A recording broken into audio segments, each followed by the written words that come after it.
కానీ చాలా సంతోషంగా ఉంది.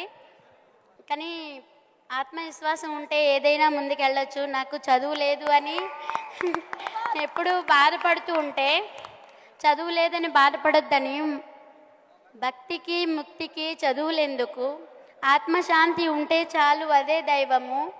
చెరువులోన చాపకెవరు ఈత నేర్పిరి, బావిలోన కప్పకెవరు భాష నేర్పిరి, అడవిలోన అమసకెవరు ఆట నేర్పిరి, ఆ చెట్టు మీద కోవెలకెవరు కూత నేర్పిరి, ఆ పుట్టలోన పాముకెవరు బుసలు నేర్పిరి, ఆ పుట్టిన బాలుడికెవరు ఏడ్పు నేర్పిరి అని మా అమ్మమ్మ నానమ్మ నాకు ధైర్యం చెప్పి నేను చదువుకోలేదని బాధపడుతుంటే ఇంకా చాలా అంటే చాలా చెప్పారు.